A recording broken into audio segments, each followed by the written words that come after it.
And I am live. Good afternoon, friends.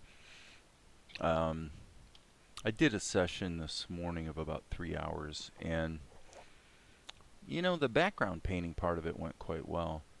The animation part of it, I feel like I got spanked a little bit, and totally my own fault because I dove into, I really dove into using Tahoma earlier than I should have. This workflow that combines Krita and Tahoma is awesome, but you do have to be careful. At the end of the day, the thing I think I've been learning is that, at least for me, the best imagery comes out of Krita, just partly because I just know it so well, and partly because of the brush engine. There's a lot of reasons, and you could certainly do it all in Tahoma, but I just have a lot more fun and seem to get better results when I go back home to Krita. So in this case, this shot was completely redone actually this afternoon in Krita, and there really isn't. I really didn't want a bunch of secondary animation, which is kind of what I lean on Tahoma for, oftentimes with the plastic tool.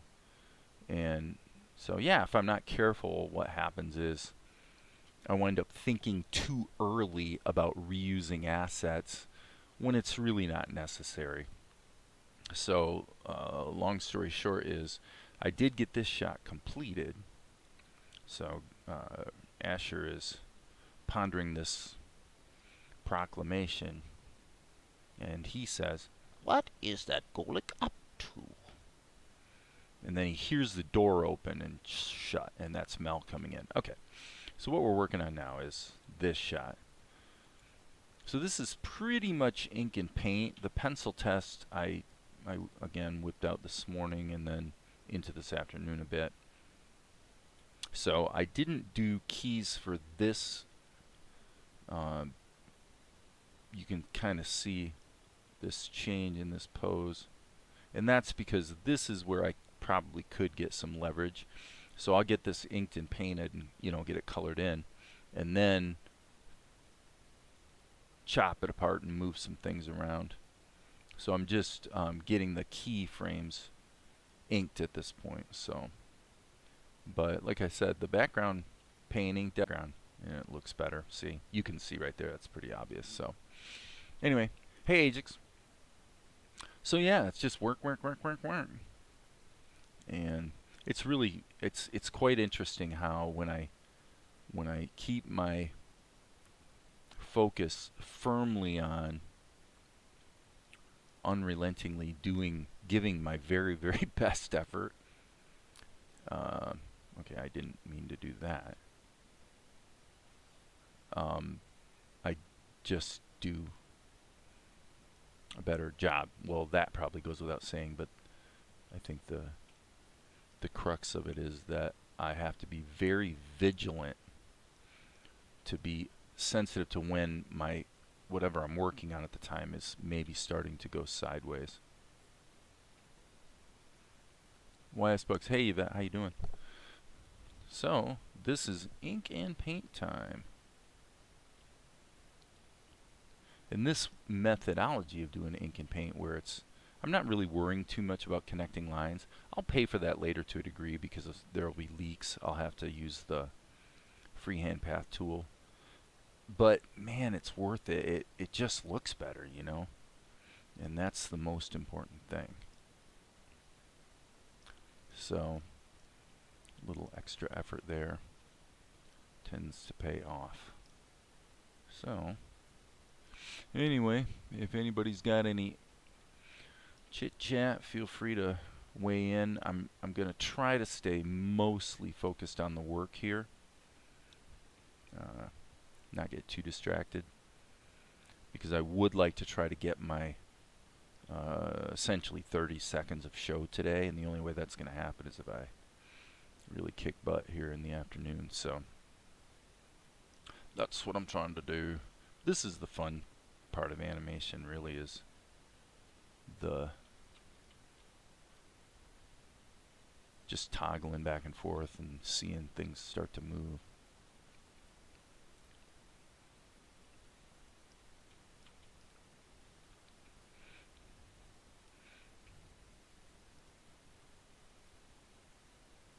Yeah, so when I was working on it this morning, I was really too focused on like reusing his head. It's almost bizarre. It's hard to explain how it how it goes sideways. So maybe I won't knock myself out trying to explain it. I'll just say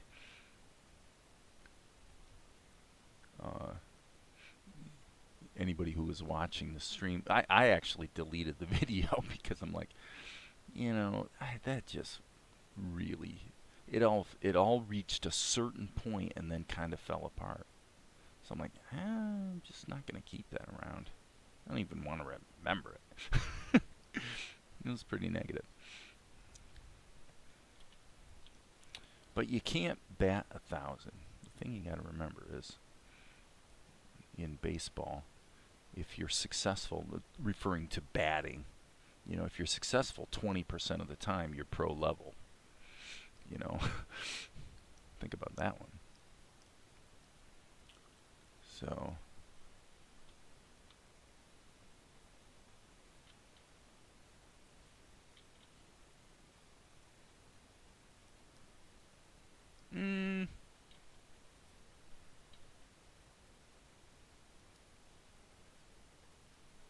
this thing I always say about working from the known to the unknown, I swear it is such an important rule. You know, like if there's anything in the drawing that I'm not sure about, like how to, you know, how to draw something, it seems to be very useful to just skip it. Basically skip it. Just do the stuff you know you're sure of, you know, and then the things that you're not sure of tend to reveal themselves. Okay, I want to check one thing though on the pencil test here. I think, oh, okay, so there's a bunch of lip sync along here, and then you just have the basket dropping. So probably,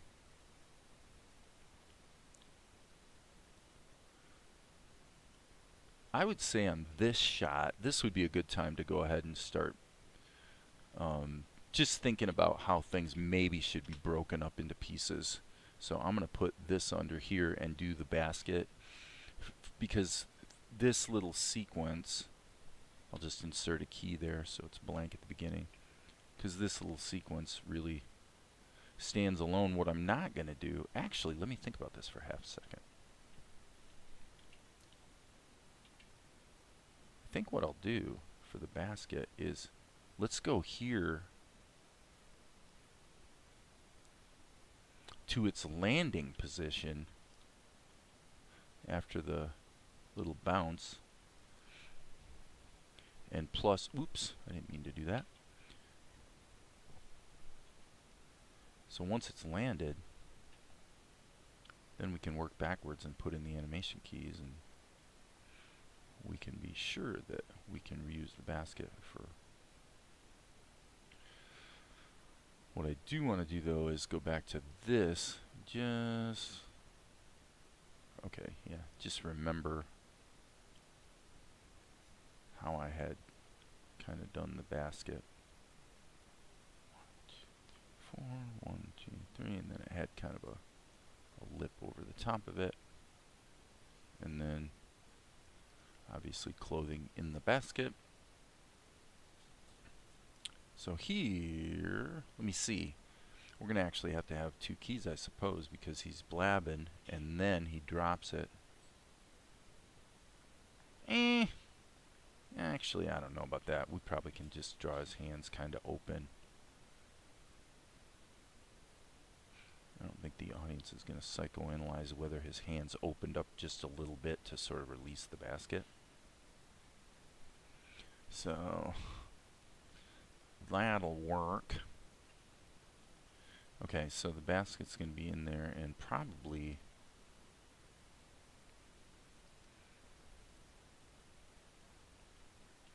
So let's take this. Now, again, this is a little bit dangerous behavior because it would be better to do this after it's colored. So I'm just going to say, look, I know what the animation is there, so let's just forget about that for now and get back to Mel. And that should be called Mel, not ink and paint. I've got 4 concurrent viewers. Nice. So, wait a second. I'm going to turn the basket off. Where did hands? Oh, did I put the hand in the... I might have put the hand in the basket layer. I thought I had a hand a moment ago and it disappeared. Unless I undid it accidentally. Well, no great tragedy. We'll say right here, we'll just redo the hand. Okay, so it's really easy if you're zoomed in like this to bomb your scale. So a lot of times what's helpful is to just block in the overall shape and then just make sure, you know, get back and check it. Now when that basket drops, obviously his hand's gonna appear. So this is one of those things you have to stop and think about for a second. The quintessential difficulty is when you have an object that's both in front of and behind your character at the same time. Don't know if you've ever thought about that, but it does make a bit of a clunky situation because you have to decide what your strategy is going to be. So in this case, I think what I'll do is, again, just kind of block in the overall shape of the hand like that, and then we'll worry about getting it covered up or cut out later, and probably insert extra keyframes as needed to make that work. So let me see here. If the basket's going to drop out, then clearly the rest of his garment and anatomy need to be visible. So therefore, I'm going to flip this. Man, it helps to flip, especially with shoulders. One thing I've noticed is it's easy to accidentally make like the shoulders too narrow or something, or even lopsided. Actually, that's what I did earlier. I realized when I flipped it that the one shoulder was not out far enough. You know, kind of a silly mistake, but it's amazing when you only look at it from one orientation, it's shockingly easy to miss some things. Okay, so now he drops that and then boom. Okay, so this is fun.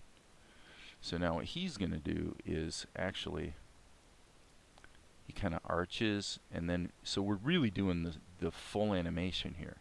Still at 8 frames per second, but this is definitely, we're going Disney style here. I'm going to turn the pencil test up just a little bit darker so I can really see what I'm doing. Okay, Ajax, if you were to get more people involved in this project in the future, how would you organize your team and what jobs or roles would you give them? Wow, what a great question. Well, I think that the first task, okay, so if I felt confident with the revenue picture based on the first episode, basically, it will take, I know this isn't answering your question, but you know me, Ajax, I kind of take the windy path sometimes.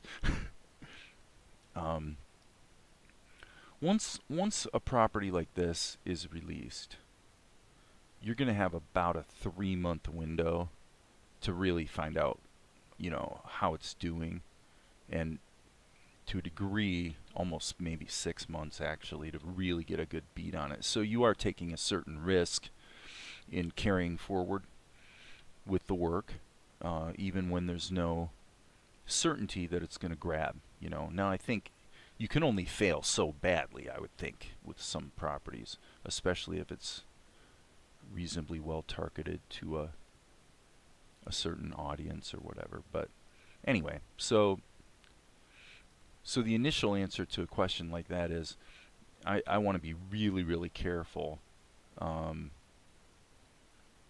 on the financial side of things about when I get other people involved. Having said that, if I'm feeling pretty good about how things are coming together and where they're headed, then probably what I'm doing right now would be job one. That would be the first thing. I would be, because I'm pretty fast. Like I'm actually, when I'm in the zone, I'm pretty much lightning fast at doing pencil tests and blocking in animation. And so on the one hand, you want to be kind of open to people that might come along that really have a lot of talent in an area where they're surprisingly good at something that where and where they're a lot better at it than me. So that would be to a degree character design, I suppose. Could be animation, whatever. So again, part of the answer to that question is it depends on who emerges and what their skill set is. Ultimately, I feel pretty strongly that I would probably be very comfortable with actually more or less farming out the whole thing, actually. So if the quality of the work was there, then okay, so yeah, we got a little problem actually. See, Ajax, you got me talking and I made a boo-boo. So a better way to talk about it, I would say, is this. Look at the realities of what it really takes to just do the thing. What has to be done? Well, you obviously there's writing. The target market, that's an interesting question too. The distributor was initially his thought was to create something that skews quite a bit younger than what this is. So this is, I'm going to say, for me, this is targeting 8 to 15 years old, but trying to include enough elements of decent writing and humor and whatnot such that it's still going to appeal, maybe to the adults. So, parents or whatever. So I keep coming back in my discussions about it to Avatar: The Last Airbender because I think that's a pretty good example of an American program that has a really broad-based appeal, okay? And so I made the command decision, well, even though my distributor's not pushing, but suggesting, it was a really more accurate way of putting it. He's suggesting to skew really young, and I made the command decision, nope, if I'm gonna enjoy doing the show, if I really want to get into it and make it a thing, then I'm gonna have to, it's got to be a story that I enjoy too. So that was an important consideration for me, which it's possible that could harm the marketability of the program. It really could.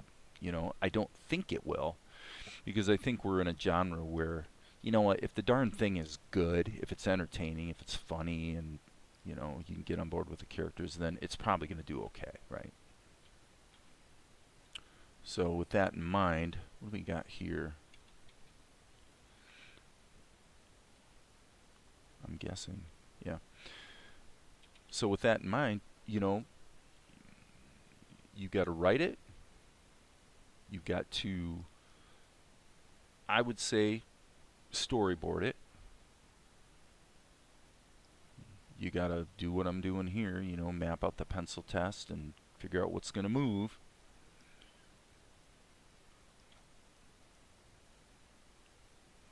Ink and paint. And then the final touches, the shot I just did of Asher, you can see there's actually quite a lot of, if you go to the Asher layer, there's a lot of post-production on this, like the shadows and then a couple gradients and things like that to really make it pop. That I guess I would say I think it's something I'm getting better at that I wasn't as good at before. But practice makes perfect, I guess. And So there's that aspect, but in most cases, you'd think, if you're dealing with an internet-based group, which I would expect would be the case, well, of course it would. Then that's another reason why I like Krita, actually, is because I can send you a Krita file and everything associated with that shot is packed into that Krita file. So we can throw files around, and they're typically going to be maybe a couple megabytes or something. They're not especially big files. And so that makes the ability to share the workload a little easier.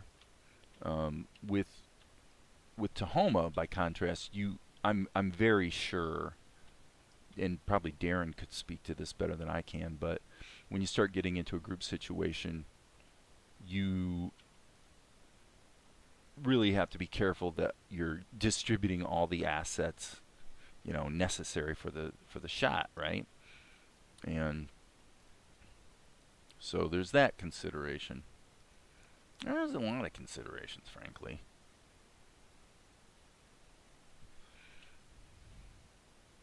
Forward with this. So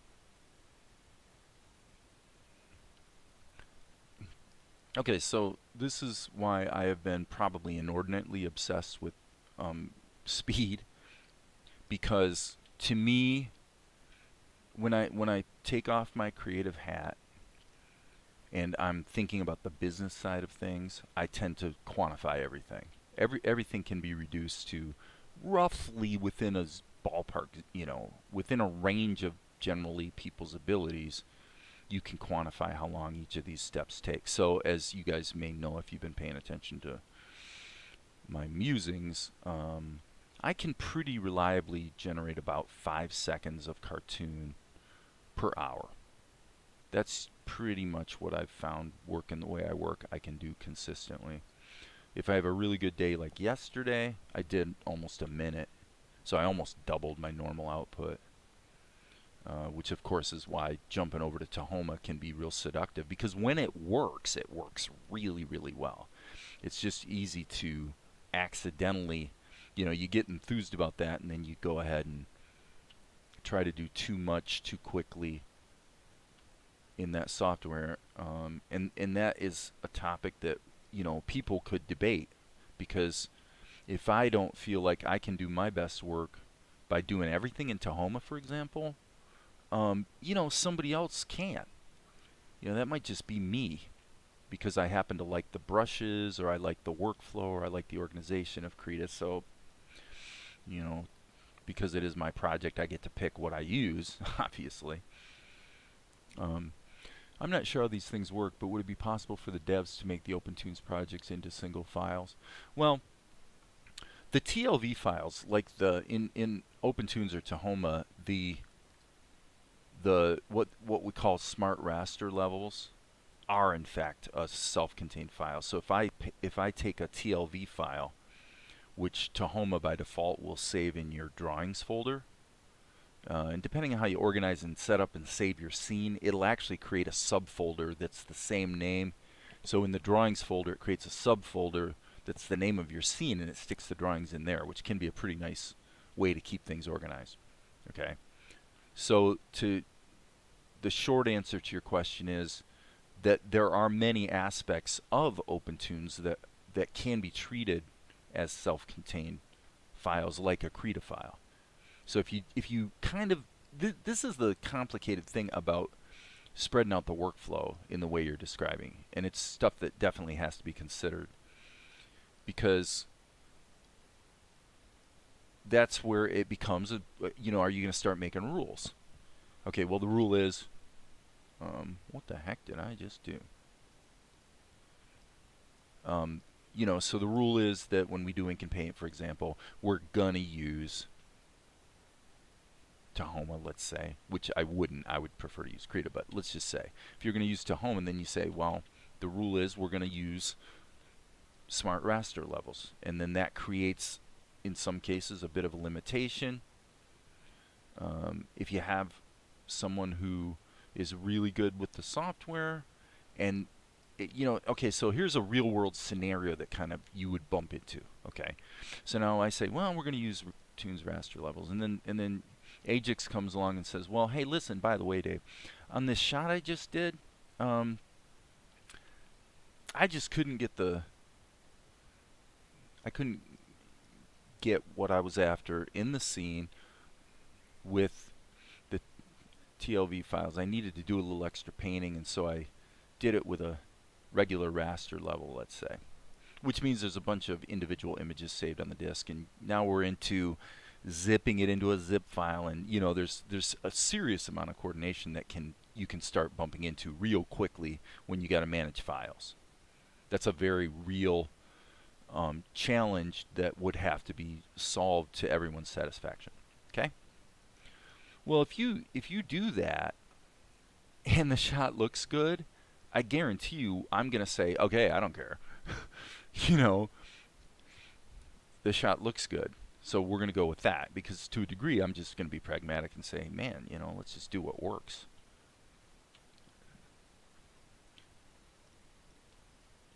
But I will say this to Ajax.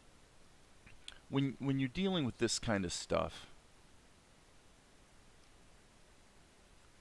the things I'm describing, I guess this would be the way to look at it. I'm describing, you talk about having a workflow, and now you're going to bump into a problem, let's say. Well, the real challenge is the fact that you don't actually know in advance what the problems are going to be. That's the problem with every business situation. And no matter how hard you try to predict, you're not going to get it right. You won't. No one does. It's always this. So, in a sense, one could argue that I'm kind of pissing in the wind talking about those issues, because what really happens is somebody comes along and says, well, I can do this or that, and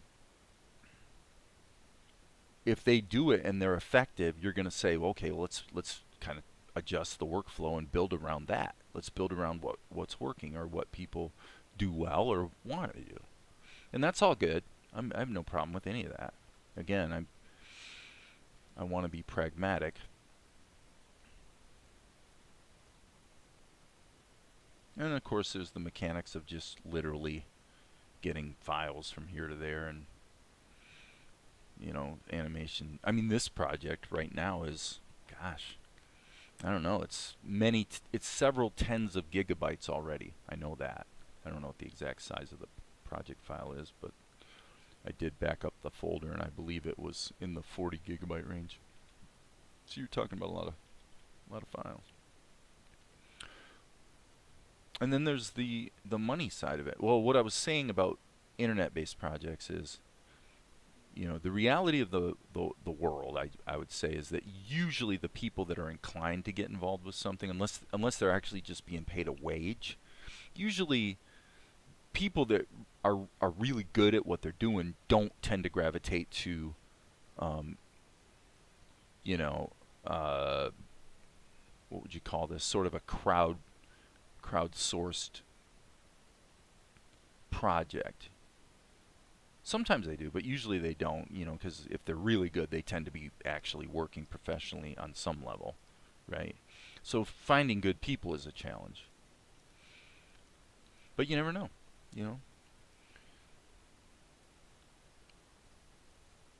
So I have to apply kind of the same standard to others that I apply to myself, which is why working out my workflow has taken a long time, because I've had to learn some hard lessons about not compromising on the quality of the work. I'm not going to put out a crap show. I'm just not. And so there are a lot of scenes in this show, whoops, that was no good, that I want to go back and redo and fix up.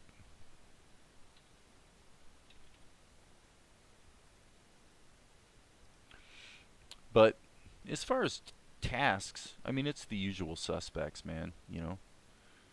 Pencils, animation, storyboard, ink and paint.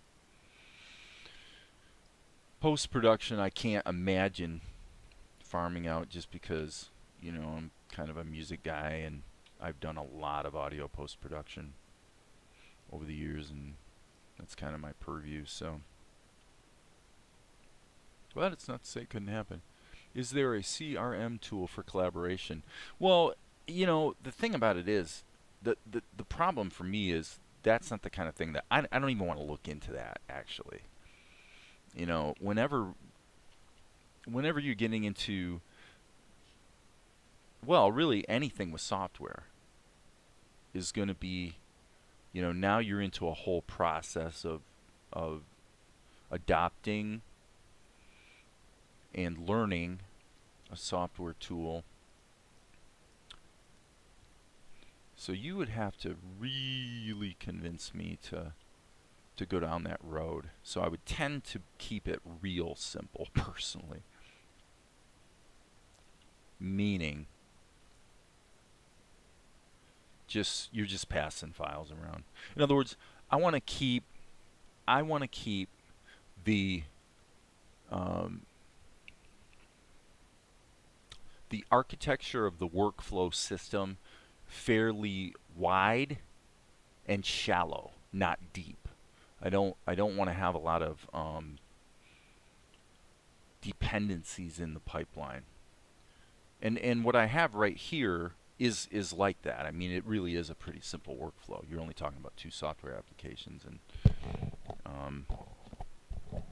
so anyway, you know what? I can't say your name. Festilia, I think, is one-man project, right? Well, can be a good idea with animation. Yeah, I mean, that's pretty much what I'm trying to do. I mean, my street cred, if I can be so bold, my street cred as a filmmaker is certainly as a guy who does everything. Writes it, edits it, writes the musical score, the whole thing, directs it, obviously. The last movie I did, I actually gave myself a fairly respectable role in the film, and that was kind of a mistake. I mean, not in the sense of, I mean, I was completely fine with my performance, but it's a lot of work. Directing yourself in a movie, Clint Eastwood does it, but directing yourself in a movie is hard. There's just so much that you're keeping track of all the time when you're shooting a film. And that's something I'm strong on, actually, because of the economics of it. I learned how to be really good with logistics. But again, it was very simple. Caitlin, like, Catlin. Okay, Catlin. Cool, Catlin. So, what we did with feature films was, we would have just a very small number of shared Google Docs that people could refer to for various things, but basically we would create a Facebook group that the cast was all rolled into. I actually had to not hire an actor one time, an actor from Detroit who was really seemed like he'd be a good guy for the part. And I had to not fire him because he had a thing about Facebook, and I'm not a huge Facebook fan, but that was just how we did it. So this is kind of a good example of the kind of thing you can bump into, Ajax. I really wanted to give this guy the role, and I had to tell him, you know what, if you can't get on board with the way that we communicate together as a group, then I can't have you on the project. Sorry. And in over 8 films, this is an astonishing thing.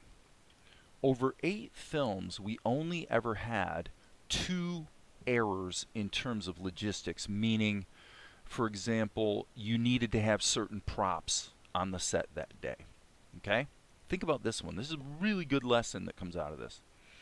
Okay, so you've got to have certain props on certain locations, certain days, and both times that we ever had an error, it was both times for the same reason, and that's because the person who was responsible for the for the props thought she could remember.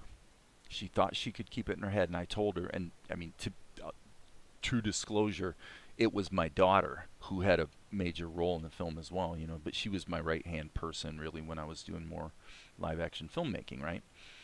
And I'd tell her, Natalie, I'm telling you, you cannot remember. If I know you mean to, I know you're going to try really hard to, but it's impossible. You can't do it. So don't even try. Just refer back to the documents. And literally the only logistical, you know, problems of that nature we ever had were 2 times where she tried to keep it in her head, and both times it turned out she couldn't keep it in her head. And a key prop was, you know, missing when we got to the set. Pretty crazy. Pretty crazy. Okay, so he's going to actually move again, so that's good, because his arm looks a little muscly here, but if it's a 1-frame tween, that's no big deal.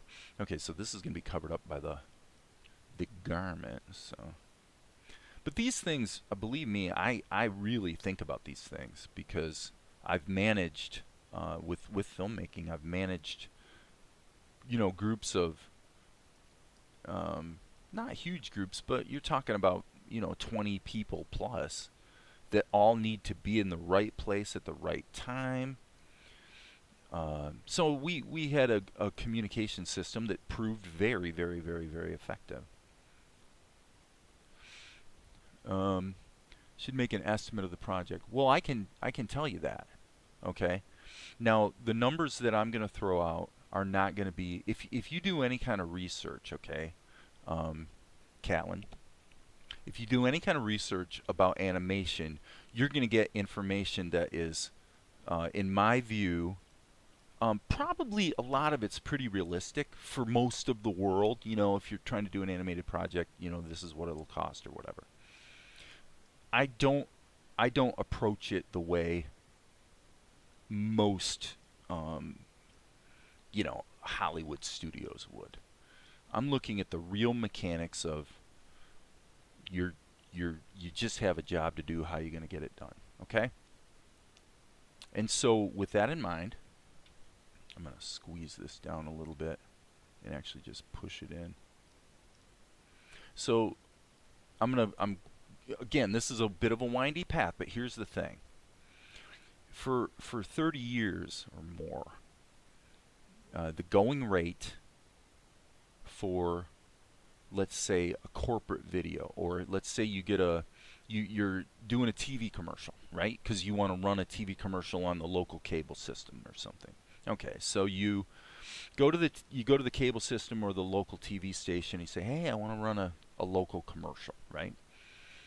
Well, what they're going to do is they're going to say, well, if you buy, say, $20,000 worth of airtime, then we'll do the production on the commercial for you for free. Well, actually, that's not true. With video, they don't typically do it for free. In radio, it's almost always free, because they want to get you into the advertising package, right? With television, it's always been, the number's always been $500, right? So the rate for a commercial is a little different than the rate for any other kind of production that's a more long form production. So the interesting thing about it to me is that I've always found the market value of a finished video production tends to be somewhere between. So if you go on Fiverr and what you want is an explainer video, okay? So you go on Fiverr and you're hoping you can find somebody who's going to do your explainer video, you know, on the cheap, which is fine. There's nothing wrong with that. And I've done, right here on my YouTube channel, there's 2 different explainer videos that I've done over the last couple years for clients. So you can see what those look like. And anyway, it turns out that explainer videos, even if you go on Fiverr, if you want to go beyond something that looks really, really crude and stupid to, you know, a nice production, you're going to discover that, again, the numbers come out to that about $5 to $1,000 per finished minute is actually what you wind up paying if you're getting good work being done. Okay? So this is purely, I gotta think how to say this. This is purely the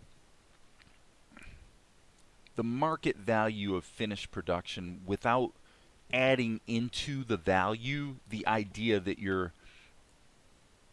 honestly your talent. In other words, with animation, you're like, well, what are you paying for the fact that the person even has the ability to draw a character, and bring them to life, right? So, having said that, I gotta check one thing here. I gotta put his armbands in there, and I do not like that arm.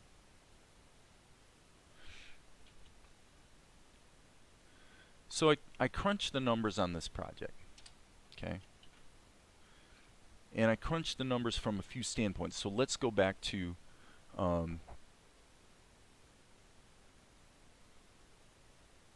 okay, so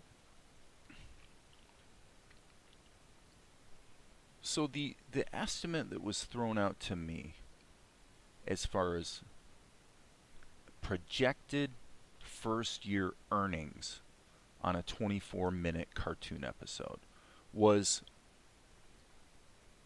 between $12,000 and $18,000. Okay, that's just the number. I said, well, okay, that's not a lot of money. I mean, by Hollywood standards, if you're trying to create a cartoon, it's a joke. However, I'm like, well, that's worth considering, because at the end of the day, if let's say $12,000 is the number, then what does that turn out to be? Well, it's a 24-minute episode. It turns out to be $500 per finished minute. Well, is that worth doing? It might be. And the reason it might be is because a property of this nature tends to have a long shelf life. Okay? People outgrow it, and then a new batch of kids comes along or whatever. So, and I found this to be true with chick flick horse movies, which is where, where I've done okay as a film producer, is with chick flick horse movies.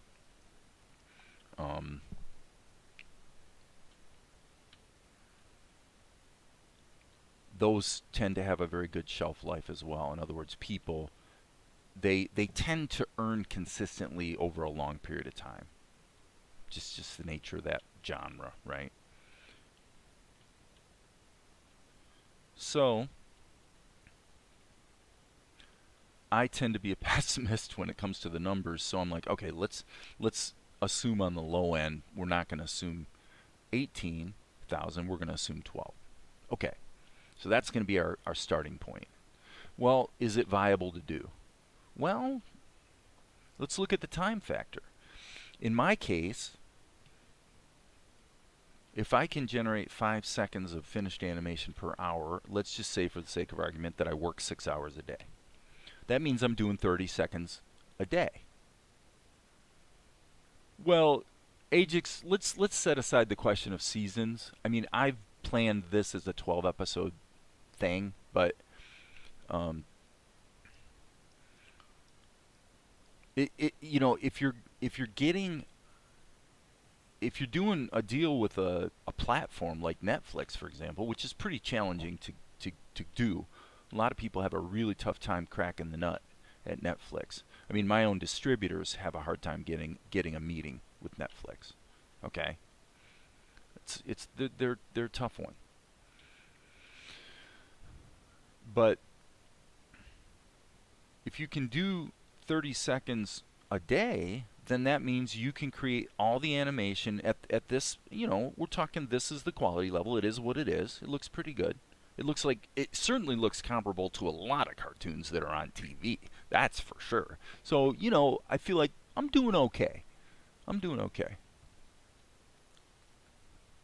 Late here, I'll watch later. Okay, fine. Have a good night. Well, if you're doing 30 seconds, you got to get the voices in there. The voices is pretty quick. I mean, the actors aren't going to take, it's going to take an hour to voice an entire show, so it's no big deal. So the voice actor part of it's pretty brain dead, really, pretty easy. But the challenge is that if the numbers are as humble as I've described, then there's not a lot of extra money to throw around to pay a team. So now we're looking at a situation where in Ajax, what I'm giving you is I'm giving you my mentality about it, how I think about it. Okay.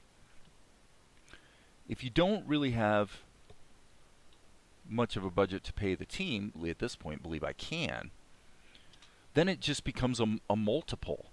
If I had 6 people, then maybe that 3 months could be brought down to somewhere between a month and a week. Okay? Well, if you bring it down to a month and a week, now you're talking about being able to put a lot more episodes out, which means you can just multiply that by the revenue picture, and there's your dollar figure.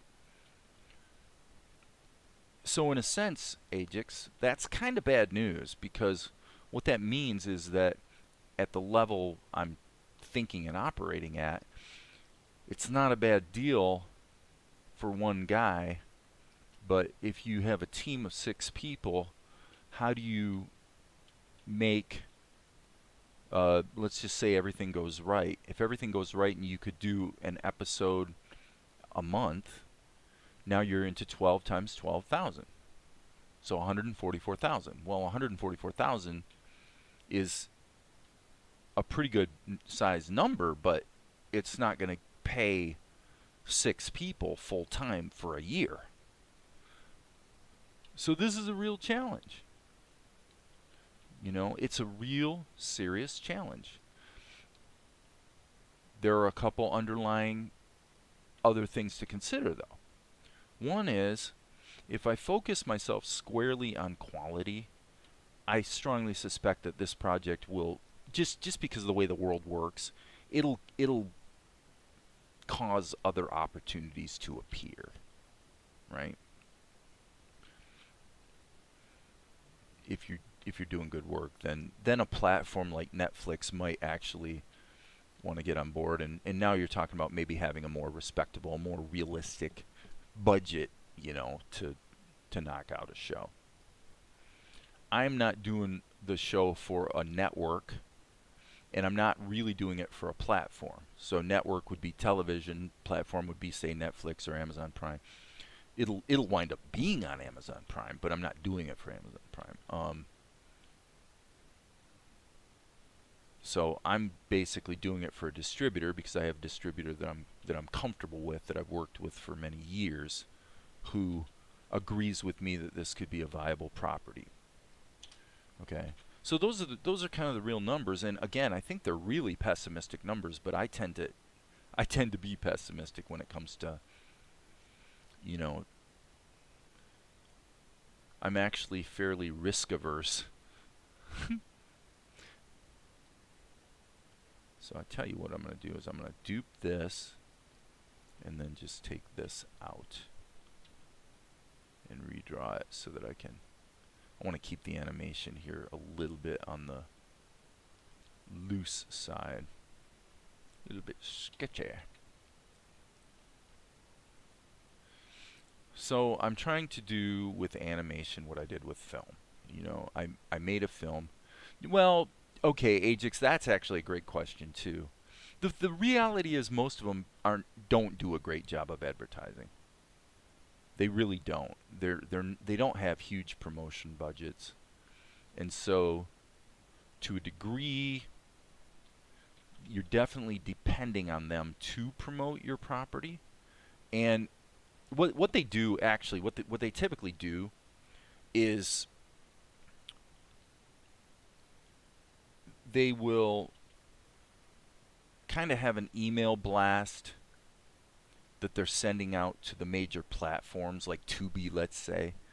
So my distributor is going to have an email blast that they send out every week or so, or periodically, when they've got a new title that they want to let people know is available. And if they already have a relationship with Tubi, which they do, I mean, you can see my movies on Tubi. You can see them on YouTube, actually, as well. And then that just gets the conversation started, and now we're going to basically talk about what the distribution deal would be to go ahead and get it on whatever the platform might be, right? And then what they'll do is they'll go to the they'll go to some, maybe 3, of the major film markets, which would be the American film market, Cannes, and, oh geez, what's the one? It might be Berlin. I think it's Berlin. They tend to go to Berlin, Cannes, and AFM. Those are the biggies that they tend to go to. And when they go to those cons, what they're doing essentially is they're just, you know, they rent a room in a hotel or wherever the con is, and they set up a TV, big screen TV, and they just run the new movies that they're trying to find buyers for. So that's how the international part of it's done with film. Now, it's probably a little different with television than film. Not much, though. It's probably the market has changed to where films used to be a viable thing, they're really not anymore. I mean, really, if you're going to create media today, I think it's stupid to create movies. You can still do it, and you can still actually make a pretty decent living, to be, you know, fair. You have to be able to keep your costs under control.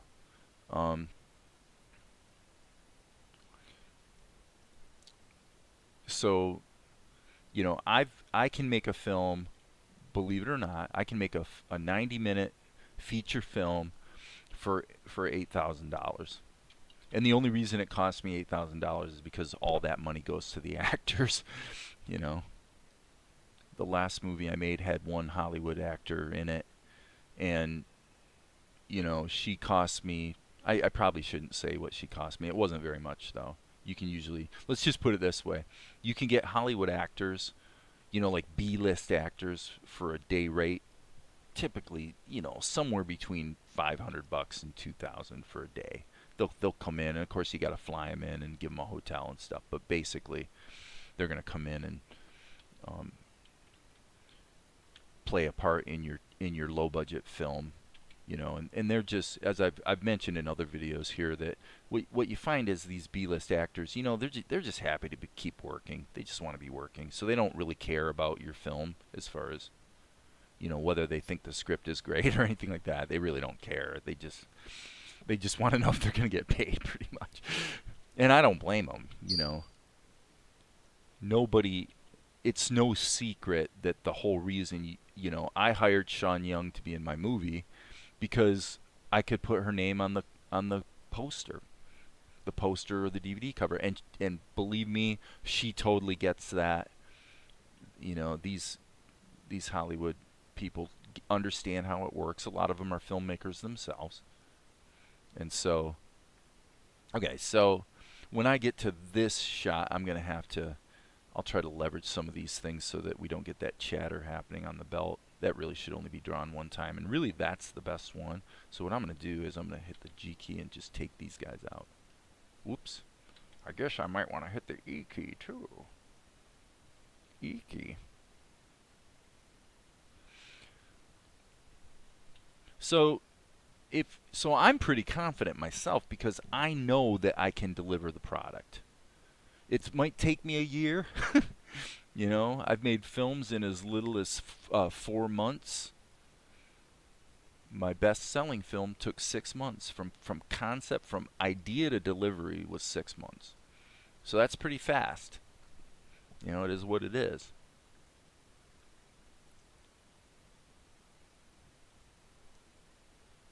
I'm going to need D-list actors to have my book turned into a movie. Well, not necessarily, Yvette. I mean, my advice to you is this: if you wanna, the biggest challenge is that making films. Sometimes someone makes their first film and it's awesome. Okay, that does happen, but it usually doesn't happen. Um, okay, Ajax, I would say probably not. If you look at, let's just use Avatar: The Last Airbender as an example. You see, here's a property where there were no name actors on the voice list. Now, it's conceivable that my distributor would think that having a B-list Hollywood name that's recognized on this show would help it sell better. It's possible that they would feel that way. And if they did, and I said, look, if you wanna put up, you know, whatever, $1,000 to go ahead and have thus and such B-list actor do a little cheeseball role in the show just so that you can put their name on the credits, fine. I don't care. But I don't think for animation that's actually very important. So getting back to Yvette, the biggest challenge is, and I recognize what a challenge it is. Making films is not usually something you just do and are amazing at. So in that sense, it's like building muscle. You can only grow so fast, and that's it. You know, it's like maturing or growing emotionally healthy as a person. Unfortunately there's limits to just how fast you can grow. So that means that so that's the bad news. The bad news is if you want to make a movie, you pretty much need to make a few of them because you're going to make all the same mistakes. But I'll say this, if you get your writing right and you're real careful about your cast, really careful to not screw up the casting, then that will get you a lot of the way there. It really will. You know, a bad casting decision will absolutely destroy a film. I know because I've done it. I've got one film of mine that is really could be a really cool film, and it really was kind of brought down quite a bit by some poor casting decisions. And that's my fault. That's totally my fault. Okay, where are we at? I think it probably would be prudent to get into ink and paint, or get into color, just so that I can start figuring out where this needs to be chopped up. Because well, let's see, we've got this pose here too. I guess we should just draw that one actually, and that's got a tween, so that's just a mouth. That's going to be a simple ease in, so I would say this one should be drawn. So I'm going to just let's make a dupe, and then we'll make a dupe and just get rid of everything that's not. Yeah, actually. So what am I getting around to is Yvette, if you want to make your books into a movie, I really would just say do it yourself. You know, do it yourself. And it's going to be hard to do it well if you do it yourself. It just is. But you could do it. It's possible. It's not likely, but it's possible. And if you did it, it could be that you'd have something that could be, you know, a good seller, I suppose. I don't really know about that particular genre.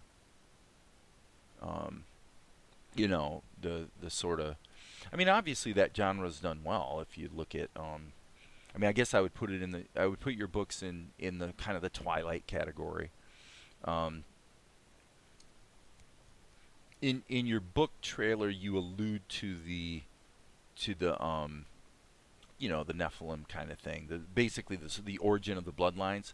So in that sense, it's possible that your property would be interesting to a distributor that's into that market. But I don't know. I don't get the impression that's you're not pushing that angle too much. And I'm not saying you should. I actually don't think you should, but it depends. You know, I got a friend who is I have a friend who has um, really made a bunch of low budget films, and he tends to, it costs him typically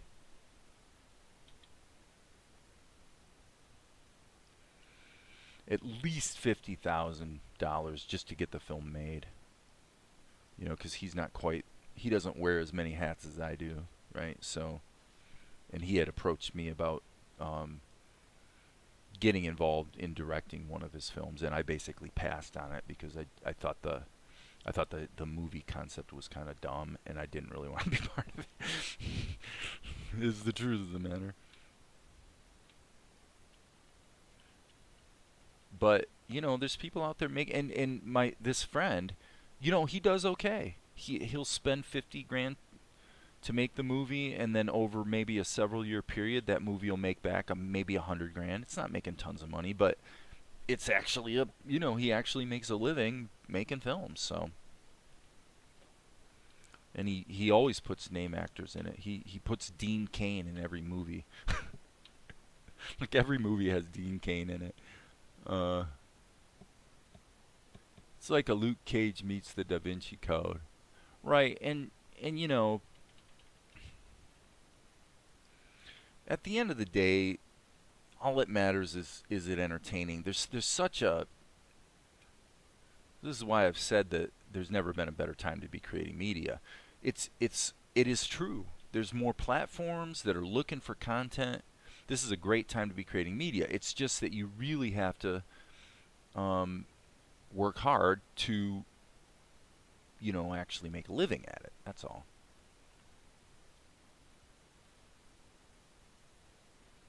I made the command decision about 3 years ago that I was just kind of tired of doing the low budget movie thing, and I never really pursued bigger projects. If I had, I probably could cultivate some opportunities in that regard, because when people look at my films and then find out what they cost, their jaws drop. I mean, I've had people look at Healed by Grace 2 and you say, well, what did it cost to make? And they'll say, about $250,000. That's the estimate. And I mean, I've had more than one distributor go, this looks like about a couple $100,000 movie. It's not $1,000,000 movie, but it is a couple $100,000 movie. Good production values, pretty good script, not bad acting, it's okay. And then you say, well, yeah, it costs $8,000 to make. They can't believe it. How did you do that? Well, I did it because I learned over the course of many films how to get the production value on the screen really, really cheap and really efficiently. So that's like the thing I explained to you guys about the radio play. You shoot your scene half a dozen times. Now everybody's got their lines down pat. You bring them over to the camera and you record a little radio play. Hey, Darren. And that means that you've got a take that has really perfect audio. So that's just one trick. I have a bunch of them, a bunch of tricks related to things like lighting, how to spend only a couple $100 on lights and get better results, and to be able to do a lighting setup in 30 seconds, not 30 minutes. In Hollywood, it takes them 30 minutes. Well, that's because they're doing it the goofy way. My opinion. Okay, let's get into color. So I still have a lot to learn. I'm not claiming to be an expert.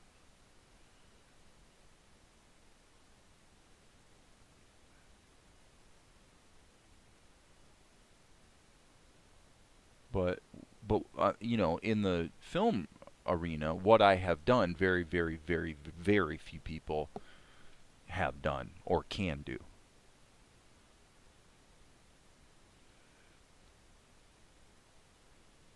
You just reach a point where it's not actually all that fun anymore, and you're just like, I'm going to something else. I just decided, you know what? I think I took a couple years off basically, but then I said, let's do the cartoon thing. I've always wanted to make cartoons. When I was in high school, I was into animation, wanted to do it, but back then, of course, it was way prohibitive. Hey, Enio-san. with a little alpha, the television show. Okay. You know, the crazy thing is I'm so kind of lost in what I'm doing that I really am out of touch with what's even going on in the media space right now. I'm too busy doing it to spend a lot of time watching it, it would seem. Okay, now I thought I drew the basket. Oh, you villain, you little villain, you. I'll tell you what we're going to do. We're going to use, oh wait, that's right, I did, and I turned the layer off. Okay, stupid. Okay, stupid. Don't be stupid. Alright, so let's go here. Let's get the basket out of the way. Alright, so we're going to do the basket right now. And the basket, we'll put it on its own layer. As you can see, there's a lot of gaps. A lot of gaps. So let's put it in behind mode. I'm baking everything in. Not shadows probably, but I am baking in all the color, and I can see that's in curve mode. We don't want that. So we'll just patch the holes and then hit the old magic F key a few times and then pick up any gaps that remain. Now, it's worth noting that I'm going to definitely need two versions of this basket, because what do you do once he pulls the garment out? And now, just to be fair, let's alpha lock this and let's give an indication of the red stripe from Asher's garment. I guess I don't want to be in behind mode. I really don't need to alpha lock it either, because I'm going to be careful here. So, but it's got a couple stripes, couple red stripes. Yeah. Nigel says, do budget filmmaker tutorials on lights. Well, and you know, I haven't done that. I'll tell you, if there's anybody that could write a book, I've thought about doing it on budget filmmaking that would really, really, really help budget filmmakers. I could write that book, because I figured out how to do it. And if there's anyone here that's going, oh come on, this guy's just all BS and he doesn't know what he's doing, just look up the movie Healed by Grace here on YouTube, because that movie made $1 million. Now that's what it made at retail. So I didn't make that. I didn't make $1 million off that movie. But you know, it's possible. And it certainly, if it was released today, it wouldn't make even a fraction of that. It was the right movie at the right time, in the right situation, and you know, that's the unpredictable aspect of this stuff. Very unpredictable.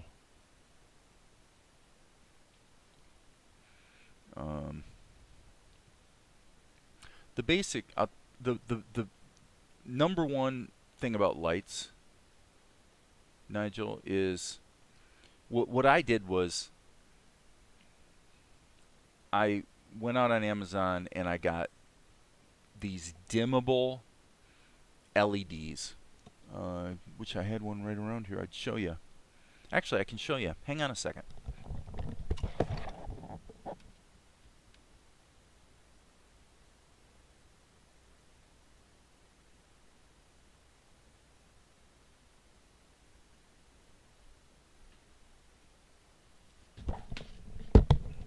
Okay, so this little LED, this dimmable LED I got on Amazon, right? Well, this has got like 30 LEDs, and it gets really bright. I mean, it's quite bright. Okay, so it's about $30, and the key thing about it is that it's dimmable. Okay, so if you run your camera at a at an ISO of like maybe 1250 or something like that. So you can obviously, if you don't want film grain, you're gonna have to run it maybe 320 or something, I suppose. But and if you have a Sony, oh brother, I bought one for the last movie I did, can't remember the name of the model, but it can handle super, super low light. Really, like, shockingly low light. But anyway, long story short is that if you're running your ISO maybe around 1250 or so, then you can use two of these, do 2-point lighting with two of these, and especially if you do 3-point lighting, if you have 3 of them, you can get any look you want. Anything you've seen in a movie you can get with 3 dimmable LEDs. And the DSLRs today have no problem with that. And so what I did was I actually put Velcro on these and mounted them on microphone stands. Yep, I'm not joking. Mounted them on microphone stands. And by doing that, the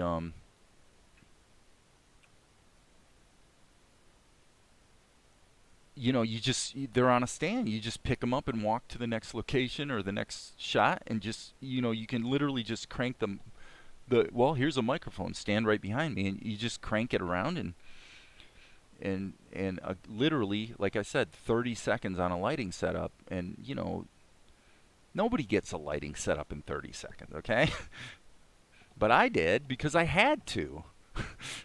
You know, it's like, you know, you've got to figure out how you're gonna keep your costs under control, so it can't take you half an hour to set up a light, because I was paying the actors by the hour. You know, I got all these people I'm paying, you know, basically about $100 an hour to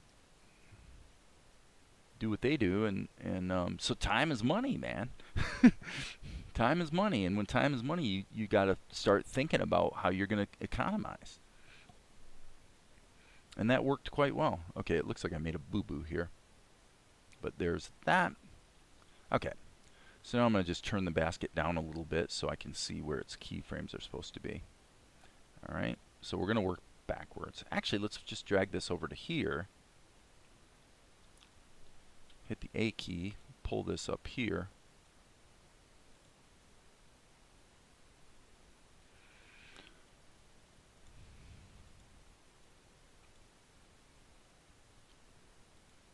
He must have been talking. I think Mel must have been talking.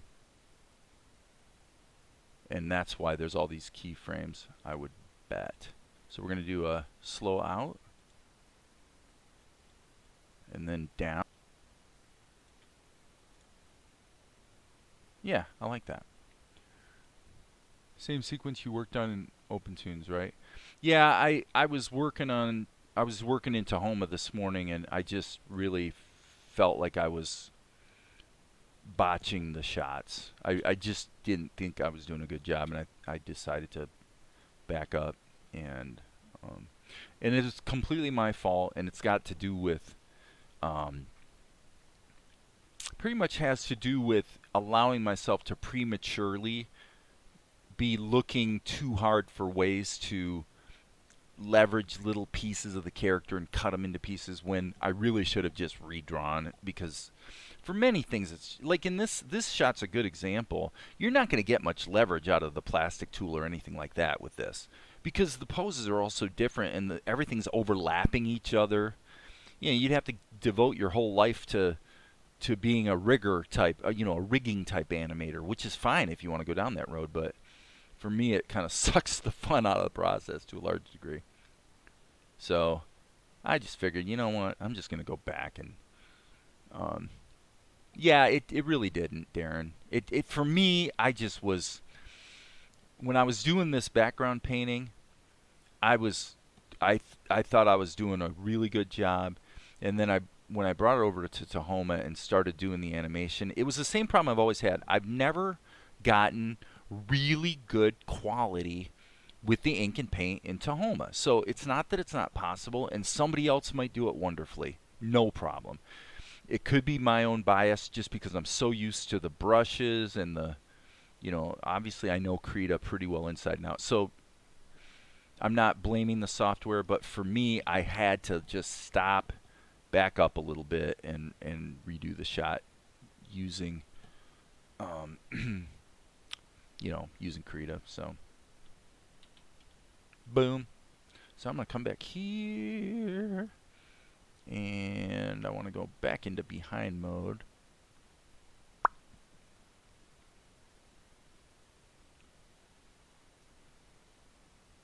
Yeah, I mean, I ask a fair amount of myself. You know, today, because I essentially wasted at least, well, it's always a learning process, so it's not a waste, but, you know, there were at least an hour and a half, I would say, this morning that just kind of went down the toilet for me. So I decided to, you know what, I'm just going to chuck it and just start over on the animation part of it in Krita. And I'm glad I did, because I did this shot from this morning. I redid it in Krita, and it really came out nice. I mean, it's looking pretty good. So, in fact, Valerie even commented on his knuckles, his fingers. She's like, she's like, you did the hands better than normal. I'm like, thank you. I kind of tried to. Funny stuff. G key again in behind mode. Boom. What happens if I go into color mode for this? I wonder. I'm going to alpha lock it, but go into color mode. Watch this. Nope, that didn't work. Okay. So it's got something to do with the lightness, but I guess we'll just stick with normal for the moment. And we'll kind of place this prominently. I think you should stick with what you know. You can definitely paint easier in Krita, so stick with it. Yeah, thanks, man. That's what I'm doing. I'm just going to kind of keep sticking with what works. Okay, so this is going to be, once everything's painted, I'll do this tween. I'll add that tween with just some liquify. So, but as long as we're doing this, let's go through and just get the basket in there. What do you say? What do you say we get the basket in there? Yeah, let's do that.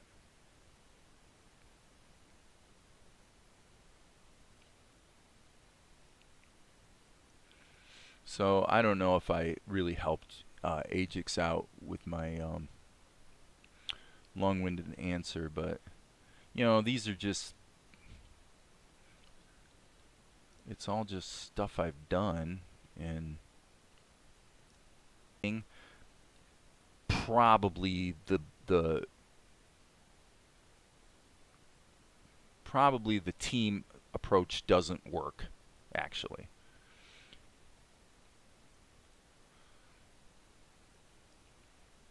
I mean, think about it. Think about it this way, guys.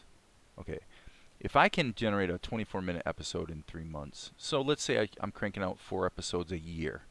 So, to a degree, people are kind of crying about the fact that they have to wait 3 months for an episode, and I get that. And it kind of sucks, actually. But if the earnings picture is what I've projected and what I was told seemed reasonable based on what my distributor knows, then that's all the money there is. I mean, we'll see what happens, but so, you know, so really doing it as a one-man show is the best answer at this point.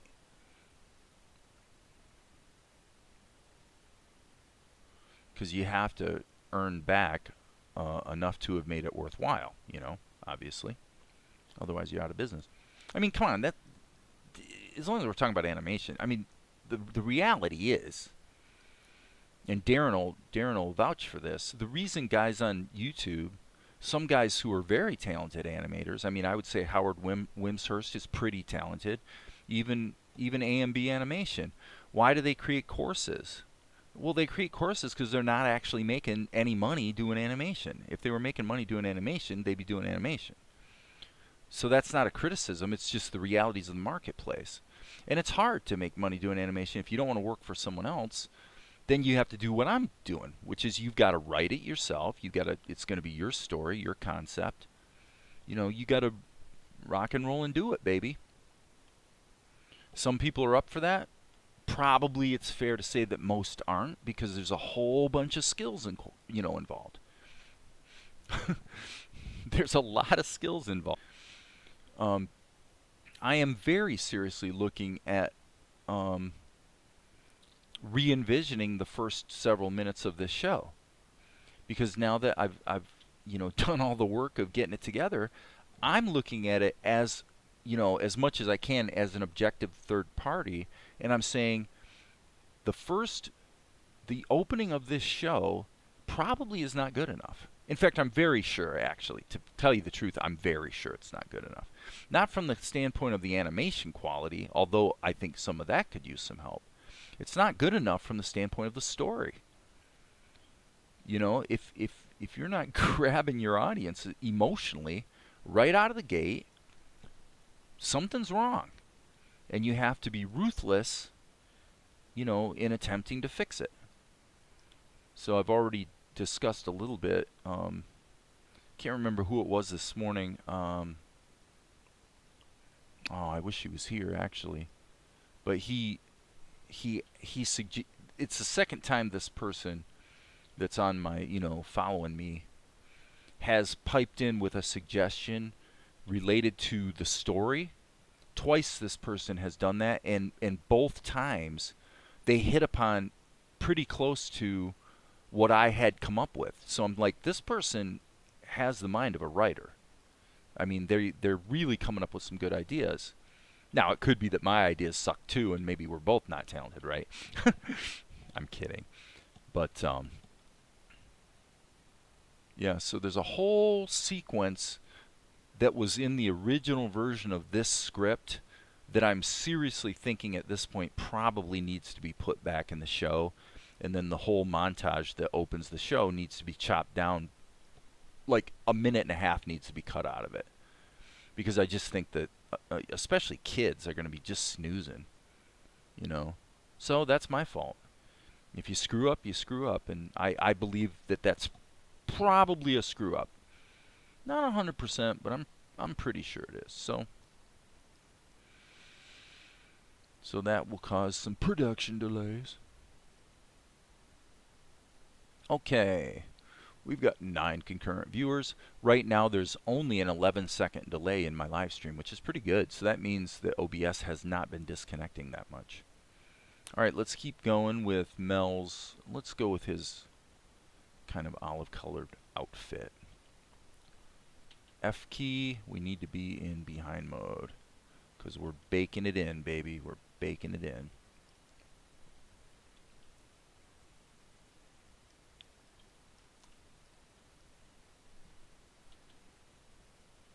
Whoops. So you can sit and massage the fill tool settings quite a lot, but what I've found is get the settings dialed in so that it nails it, Okay, I'm gonna jump ahead here and keep working on his costume. I'm just gonna go through and get that in there. Well, I hope I'm not boring everybody too much. I'm trying to answer the questions that people have.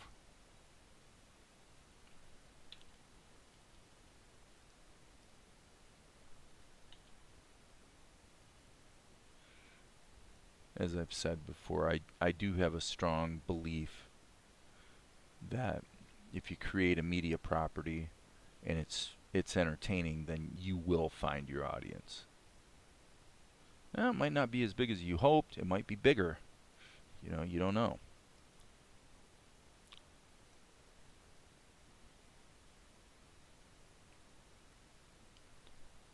Boom.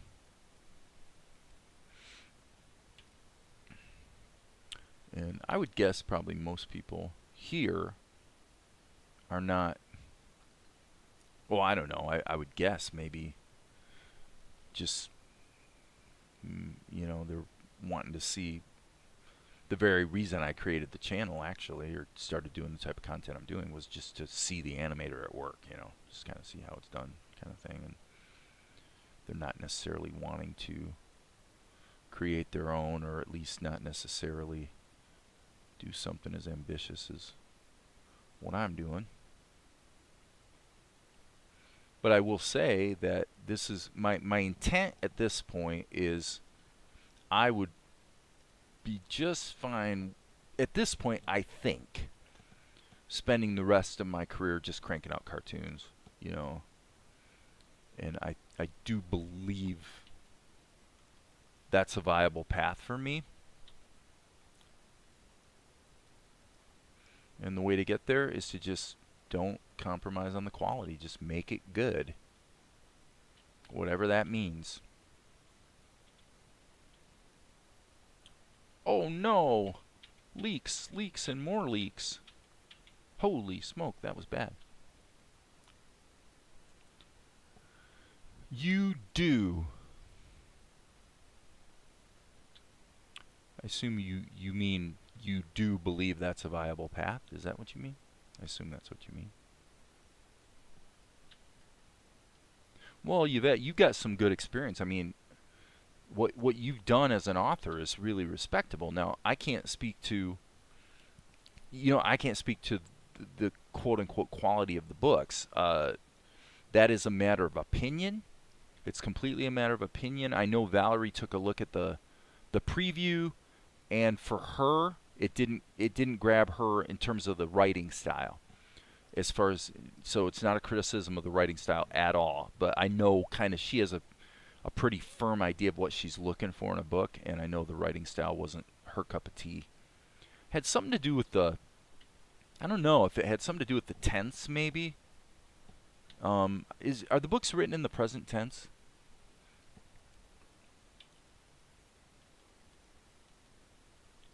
I don't tend to favor books that are written in the present tense either, where somebody says, I walk over to the monster and swing my hammer and knock out all its teeth, as opposed to I walked over, or better yet, my personal proclivity would be to favor third person generally in fiction. That's just my preference, I think the Harry Potter books are really, really well written. Of course, what a stupid thing to say. Obviously, a lot of people think the Harry Potter books are really well written. But I am, I am fairly critical with authoring because I do, call me arrogant, but I do consider myself pretty good at it, and tend to have pretty definite opinions about what I like and why I like it. But of course, most of my forte is writing screenplays, which is a little different thing than a book. Every book is not for everybody. Well, exactly. But, in the current climate, if you think about, for lack of a better term, the supernatural element, that's obviously, that's a perfectly fine, concept for a book series. And there's a lot of people doing well with that type of a concept.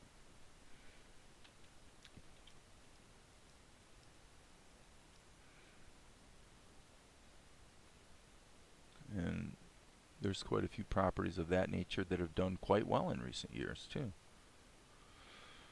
Obviously.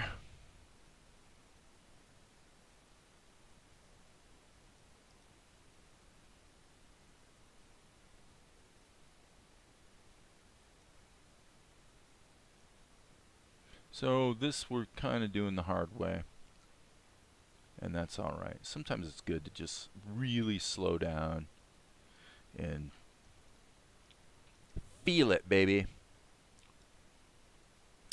As Sam said, don't fight it, just feel it.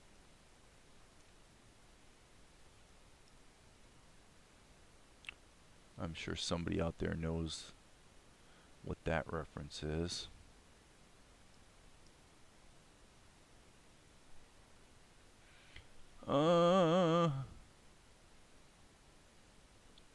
Thanks for joining me earlier. It's good to see you friendly. Yeah, there you go. Yeah, I mean, Darren's stream is awesome. Darren, if you want to learn, Darren's stream is, I mean, if you want to learn in the sense of funny voices tonight or anything, I'm just like, I think I really actually got beat up pretty good this morning. I think it's my own fault because, let's face it, yesterday went really well. I mean, I kicked it yesterday. Cranked out a whole minute of show, and it was good too. I mean, I look back and I'm like, wow, that stuff looked good. Plays nice. And believe me, folks, if it didn't, I would say so. I am highly critical of my own work.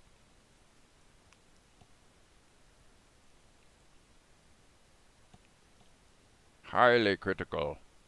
I guess I don't really care about these little gaps because I can always just do a big swoop in behind mode when I'm done with all the other colors and just fill in those gaps pretty easily.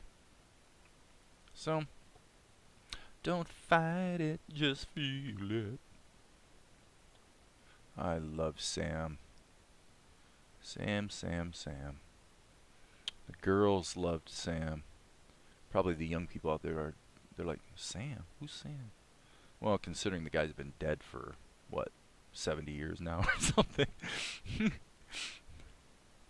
I guess I wouldn't expect people to know who Sam Cooke is. But, oh man, he was the man. He had the sound. And the pipes. And the looks, frankly. They say the women loved that guy. Oops. I said cut out, yo. Let me check this. Okay, that's probably okay because it just got revealed. Okay, so that's the final. That's the final straw. That's what that is.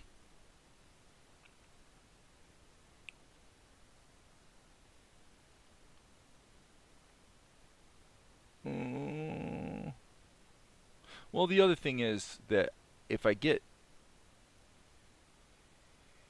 rambling too much, it does slow down my work quite a bit. And at this point, since I have some pretty aggressive goals, I really do want to be cranking out at least a half hour, or 30 seconds, I should say, of show every day. So, and that doesn't happen all by itself, folks. It just doesn't. Hey, JP. You had all the guys that I follow on your stream, Dave. Yep. Yeah, Amar definitely pops over there every once in a while. Haven't seen him tonight. Or this morning, actually, come to think of it. I don't think. I do not believe he was around this morning.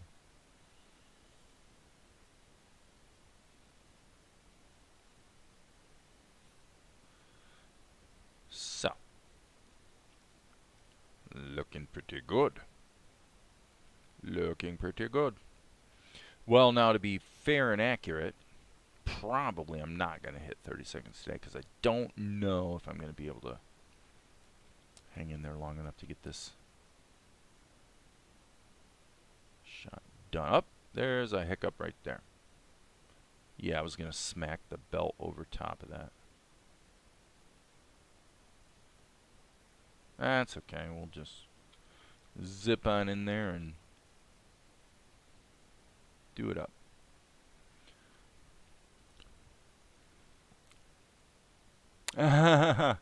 Nice. Sam Cooke. Well, he was such a big influence on Steve Perry, too. And so for those of us who... I wouldn't have really been as... I mean, I knew his songs, but I really wasn't too familiar. But I knew he had been such an influence on Steve Perry. That made me want to look into him more, right? Back in the day. And... okay, so why don't we... yeah, why don't we? AMB. Okay, let's turn... let's see. Okay, I see. I had it soloed. I had it soloed. Don't solo your ass. Boom. Okay. So we've got that there. That basket kind of changed volume. I'm talking about. Look at right there. The basket kind of gets wider. But you could argue that that's motion blur, right? Because he's moving it quickly across the screen, and so it's stretching out. So it's actually an animation. Yeah. I'm making excuses, but Okay, it's great that it's a growing community working in the same area, but all doing slightly different things. That's why I'm here. What Dave's doing is so different to me and others, and it's great. I've always found it interesting that you Brits always say different to, and Americans always say different from. The Brits say to, and the Americans say from. I've always wondered why that kind of developed that way. I'm just not sure. Okay, I'm going to grab this color and just blitz through and do the straps. And I'm going to make them all the same a doggone color. Yeah. Okay, let's just go back to the beginning. If we're going to do these, let's do them. So I'm not suggesting that the American vernacular is more, you know, correct or anything. I don't know.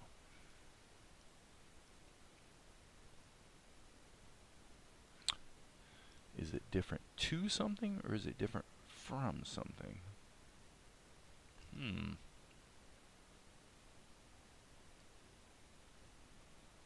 Uh-oh. Look what I did. Oh, Dave. Dave, how could you? How could you? Well, I did. I'll just kind of fake that in there.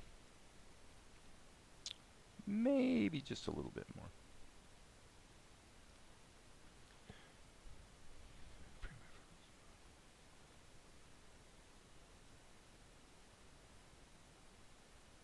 Oh, you're talking about the dragon that Yosemite Sam is riding.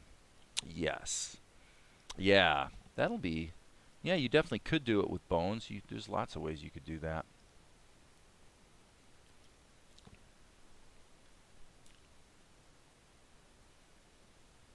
Everything's a trade-off, you know. I think of rigging as being purely a trade-off thing where if you're going to be able to use the assets later in other scenes, then it makes a lot of sense to take the time to set up a rig. Definitely. This thing seems to trend kind of in the anime direction and, you know, more towards hand-drawn type. I'm going to worry about or concern myself with the overlap with the basket later. I'm not going to worry about that right now. Right now we're just going to focus on getting this stuff in here. Any comment? Different to, different from? Interesting, I don't know. Yep.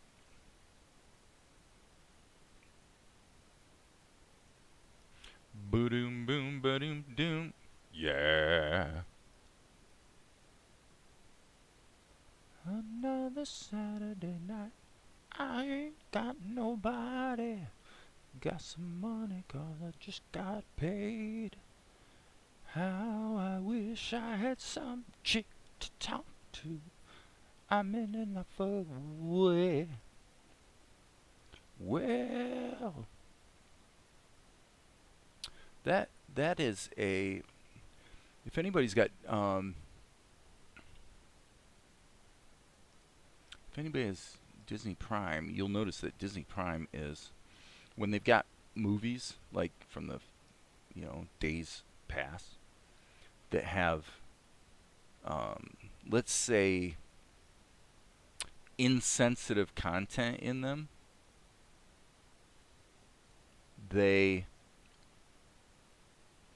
have a disclaimer that you have to sit for 10 seconds while the disclaimer so you have long enough to read the disclaimer that says that the stereotypes portrayed in this show were wrong then and they're wrong now, but we don't really want to change, you know, our legacy content, so but we're going to give you this disclaimer.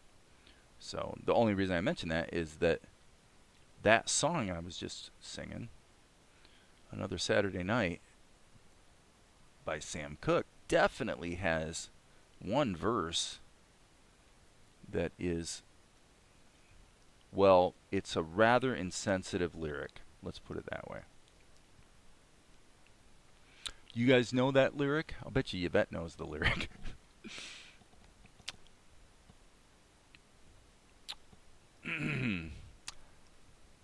Let's see here.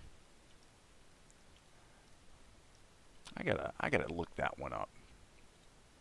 Where's Sam? You guys won't be able to hear this, thank goodness, but I'm gonna pull that up and curious what the. Oh, there it is. Boom, boom, boom.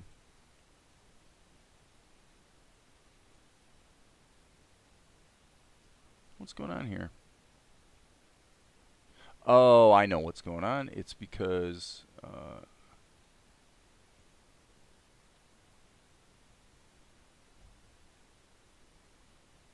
la da da na na na na. Ah, that's where it is. Another fella told me he had a sister who looked just fine. Instead of being my deliverance, she had a strange resemblance to a cat named Frankenstein. Now, is that an insensitive lyric? That's an insensitive lyric. Yeah, that's an insensitive lyric right there. Anyone want to disagree? Alright. Alright, we got the greenies in. I guess let's go to flesh tones. So we're going to go here, here, bring it around to the flesh tone. Yeah, he's pretty much...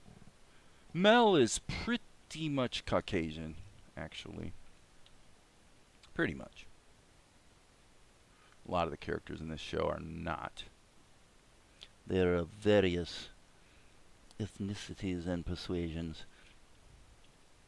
We'll go with it. Might demand a... Go back here. I want to check something here. Go back here. I mean, obviously we could... Yeah, his flesh tone tends to be pretty... I'm going to redo that, but it's pretty close. I think that actually here's the problem. It needs to push a little more to the pink. So I'm just eyeballing it. At the end of the day, it's not like anybody's going to be, you know, policing this. And obviously, once you factor in all your color correction and stuff, these colors wind up changing anyway, a lot of the time. So, but I'm going to just jump back. Yeah. So there's a more of a yellow tint to Asher's well. Yeah. Yeah, Mel's definitely tilted a little bit more towards the pinky zone. He's in the pinky zone. I don't know the lyric, you're too young. You're not too young. Darren, come on. You're only 5 years younger than me. Too young. Wow. I think I'm insulted. Too young. Now, admittedly, that song is probably from about, I don't know, I'm going to guess somewhere between 58 and 61, I would say. Can't remember what year he died. He was shot to death, actually. Pretty horrific. Pretty horrific. Okay. Let's go through and deal with the whites of his eyes, and I'm actually going to use white. I'm just going to go like this. We're going to keep this really simple because he is so tiny on this, in this shot. So we've got to kind of take the cartoony approach. Otherwise, you're not going to be able to freaking see his eyes.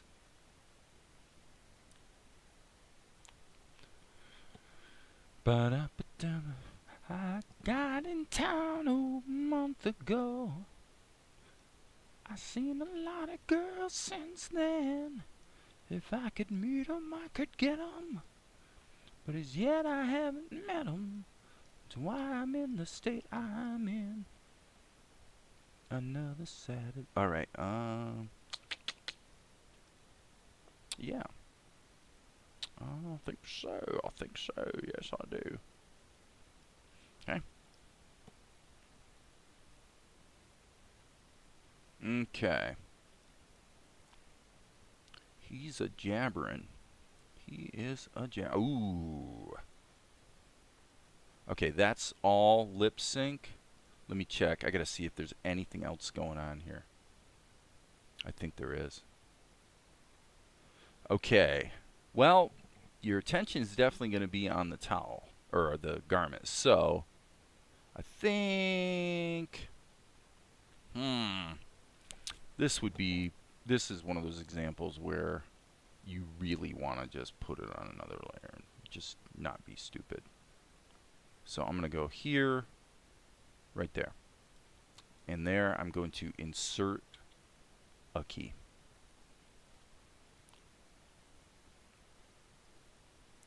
So that carries on underneath there. Yeah, we're going to do that.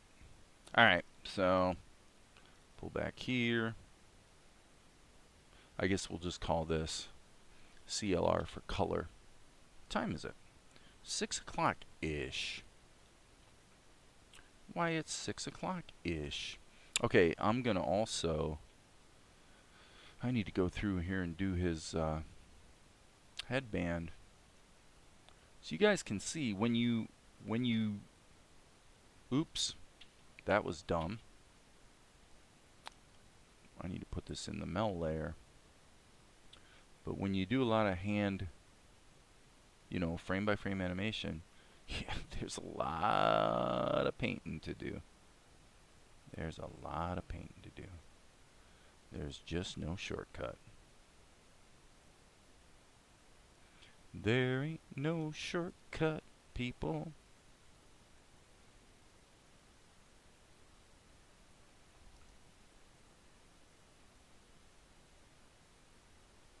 Do do do do do do do do do do do. 58 to 61. Not your bag, man, huh? That's alright. Music is a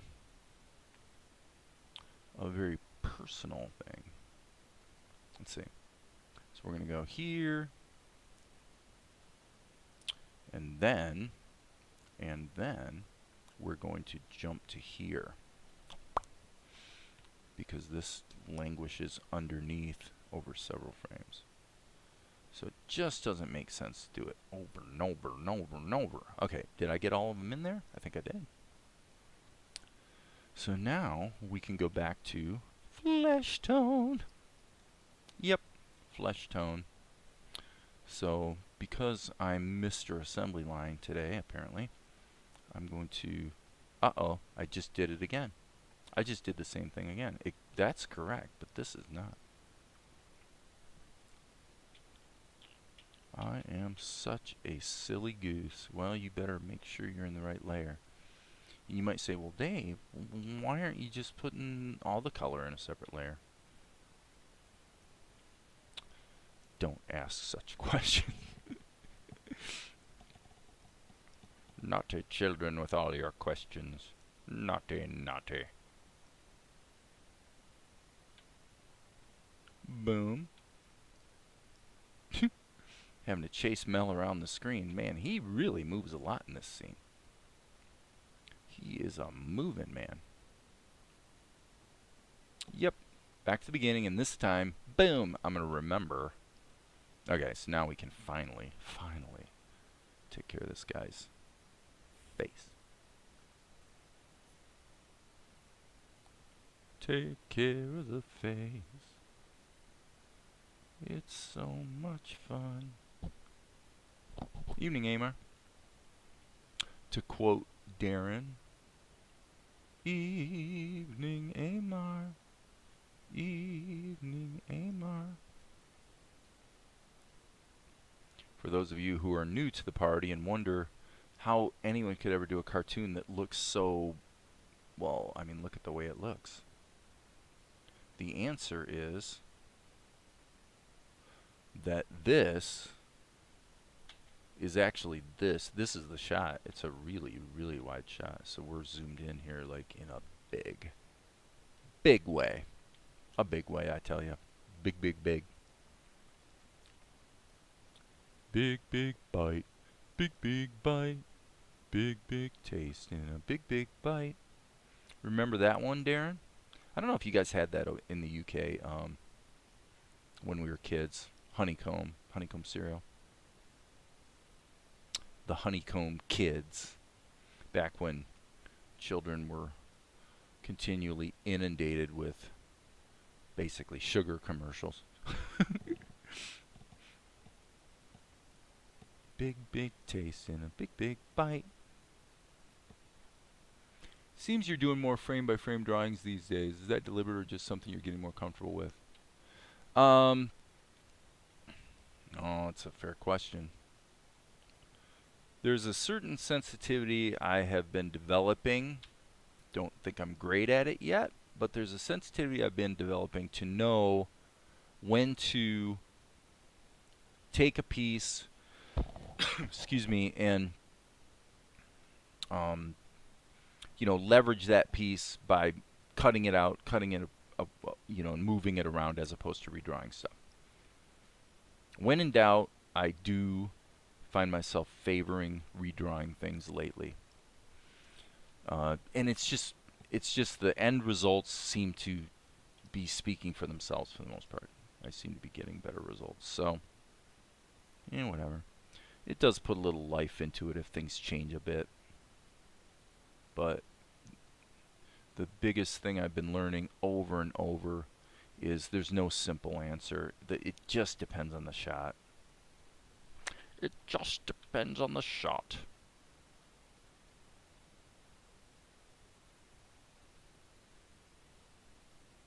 Now this probably could be done with the fill tool, but like I said, I'm just putzing along, man. Putzing. Well, the background's already done. I am going to have to put a cast shadow on the floor. I think I just saw a message pop in. Blifton! What's going on, Blifton? Hey, Mikey. Oh, yeah. Oh, yeah.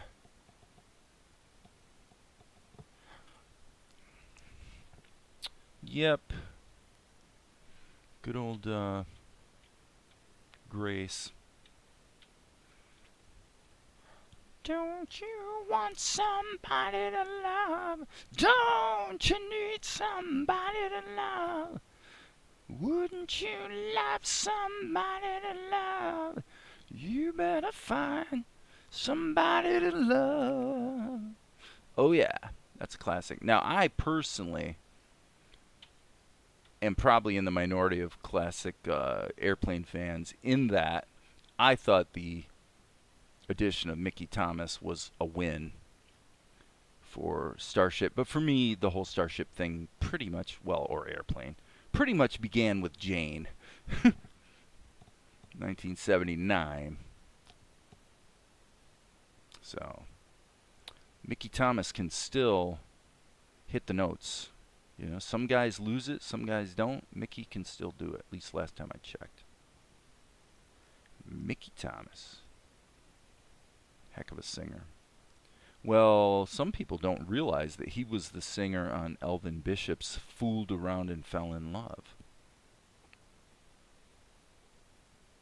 before he joined the Airplane / Starship.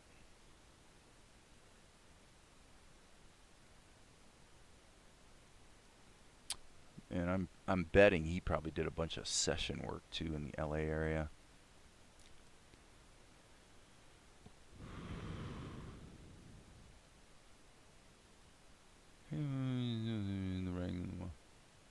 Relaxing poster.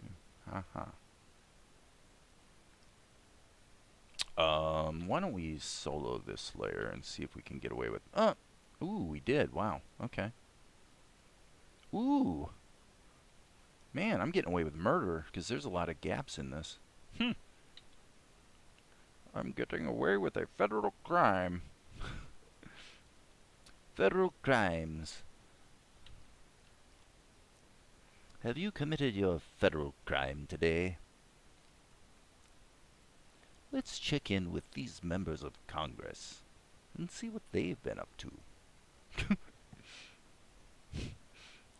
Just kidding. Sort of. Okay, I guess I better leave this on for this one. obviously we've got this basket in front, and I'm thinking, yeah, that's going to be bloom. I'm actually going to do that right now. And then we'll hit the F key again, solo the layer. I think we can, oops. We don't want to be in erase mode, silly. No, no, no. Erase mode is not good for filling in color. It's very good for erasing. If you're into the whole erasing thing. Some of us are into the whole erasing thing, and some of us are not. Depends on your personal proclivity. This is the part of the show called Dave Facts.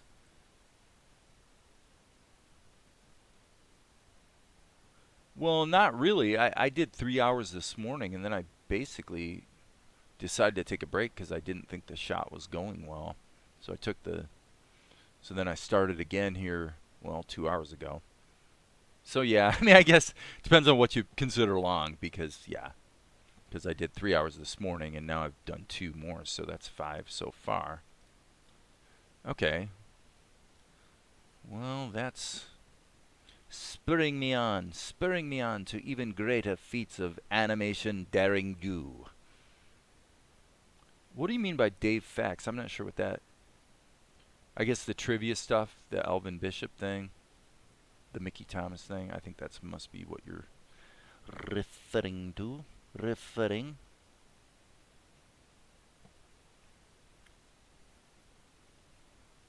I never liked the early Starship, or the airplane stuff, like White Rabbit or whatever. I just, musically, it didn't grab me, really. The whole psychedelic thing. For the most part. Now, there were later bands, actually, honestly, the Bangles, if you remember Walk Like an Egyptian, that's the song most people remember. But the Bangles, if you really listen to their music, they were really influenced by that late 60s San Francisco sound. If you listen to their chord changes and whatnot, I hear San Francisco all over their music. I don't think they're from there. Well, I know that, the lead singer, I forget her name now, but she's an LA babe. She actually wound up marrying a famous filmmaker. I can't remember what his name. Can't remember what the guy's name was, but... trivia. Pop culture trivia. It's a thing. You got it, Brodowski. I'm on a winning streak. Darren, you're so nice. Darren has a way to put the positive spin. Yeah, Dave animated for 3 hours this morning and completely had to scrap his work. Had to throw it away completely, but he's on a winning streak. No, I was definitely on a winning streak when I started, because I was pretty juiced up from yesterday's work, but that's actually how life tends to go. You have one really good day, and then you seem to follow it with a bad one. Now, that's not that today's a bad day, because it's really not, but it was definitely a bit at risk this morning. Am I?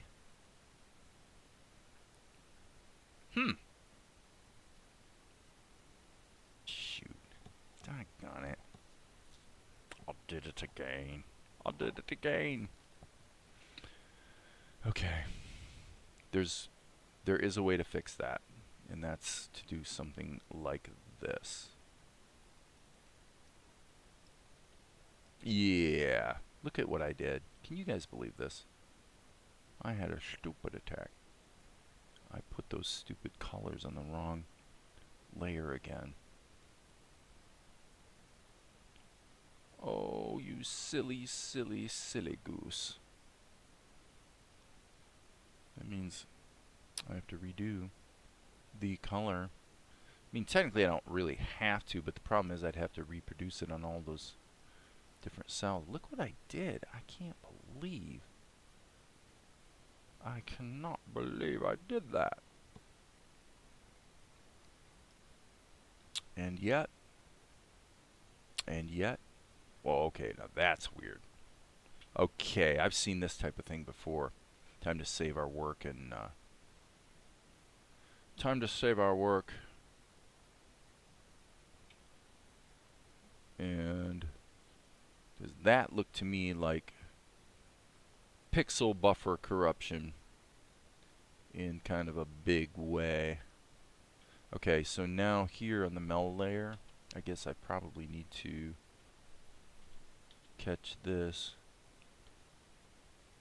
So these shots that have this many different drawings and poses do definitely tend to devolve into a lot of going back and forth, and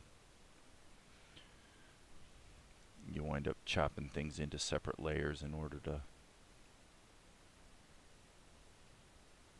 maybe to ostensibly save time, but okay. Okay, I wasn't really counting this morning. I was thinking the past couple. I didn't see the morning sharing. Yeah, no problem. But over the past couple of weeks, you seem to increase your productivity. Reusing backgrounds and shots, lots of dialogue helps. Yeah, I mean, I would just say that. So again, here's the problem.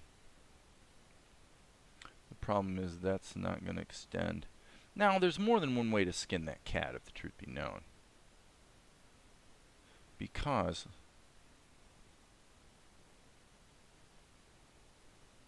yeah, I mean, the only problem is the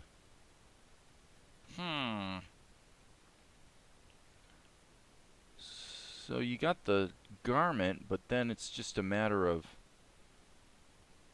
putting the lip sync in. So forget it. I'm just gonna forge ahead, doing it the hard way, because I'm just having nothing but fun. Ooh, that's not good. Erase. Erase. Nothing but fun on a Sunday night. I think it's Sunday. Every day bleeds into the next for me. I guess what I could do is, hang on, I'm gonna sneeze. Entschuldigen Sie bitte.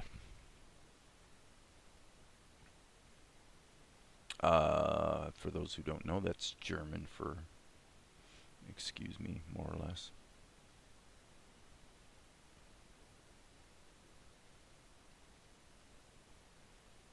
Oh, that did that again. And we're not even in curve mode.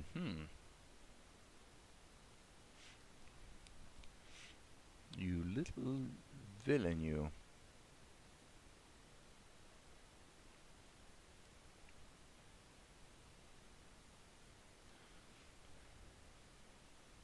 Whoops.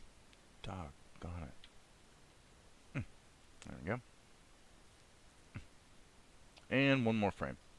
So yeah, this is definitely some poor planning on my part, forcing me to do these cells repeatedly, but like I said, we're just killing time here, so no problem. The world will keep turning.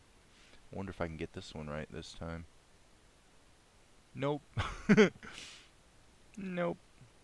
Okay, that was actually pretty good. Surprise, surprise. And thank goodness for behind mode. Okay. Now we're going to go up top. Okay. Might be hair time, huh? He has done glorious thing. Glorious, glorious, I say. Glorious.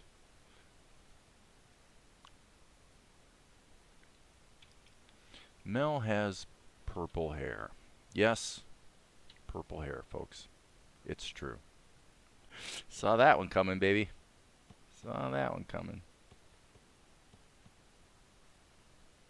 Boom. Can you see the animation, please? Do you mean, sorry for the delay, by the way. Right now there's about a 20-second delay in the stream because of the blankouts. So Kenneth is asking, can I see the animation? Are you referring to this shot? Or are you referring to the, the show timeline, some of that? What are you referring to? Kenneth, can you please go to my channel, Conan Animation, scroll down to the bottom to see my animation. Oh. Check out Kenneth's animation. What do you think, guys? Should I do it? Should I do it? Yeah, I'll check it out, man. Let me finish Mel's hair.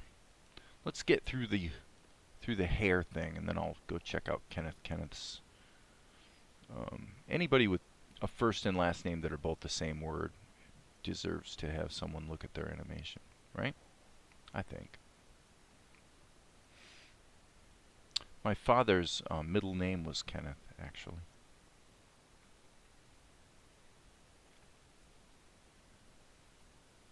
Yep, Ronald Kenneth Weiss. Passed away. When did Dad pass away?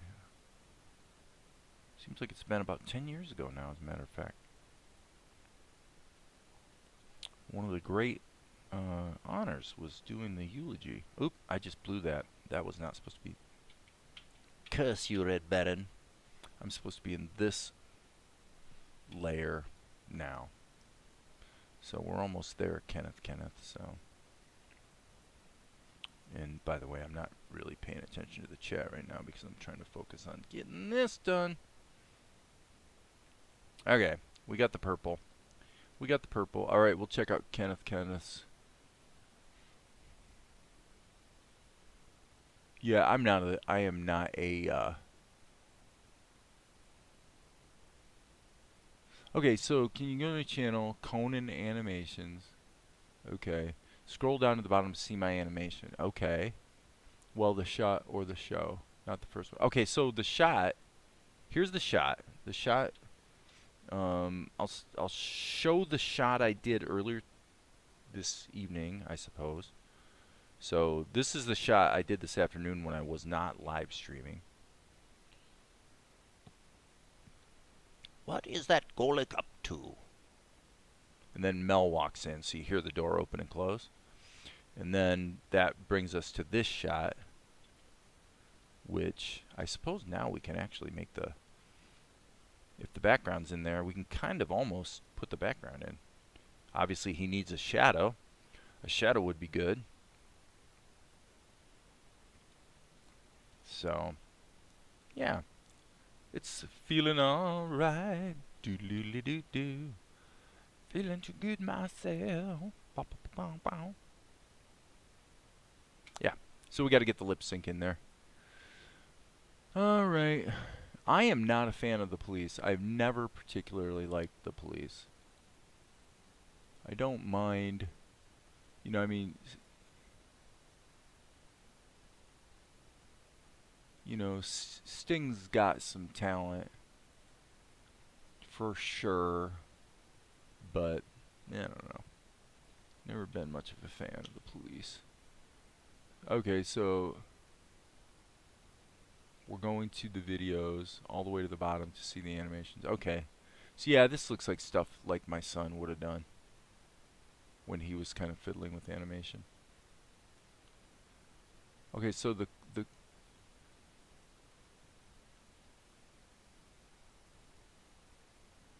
okay, so let's see what this one is. This looks interesting. Okay, got it. Okay. Okay, so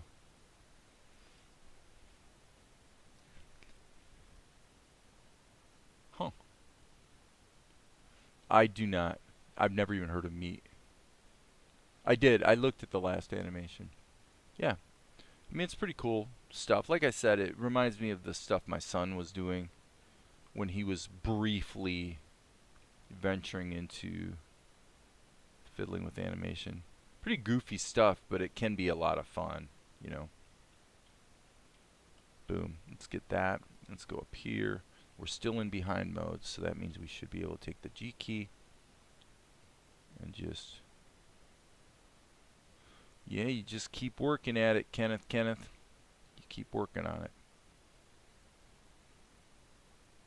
And if it's something you want to do, then by gum, you'll be doing it.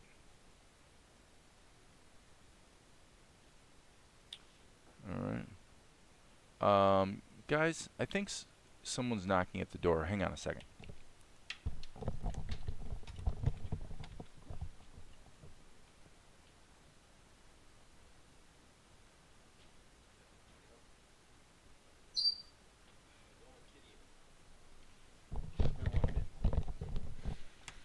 Alright. Whoa.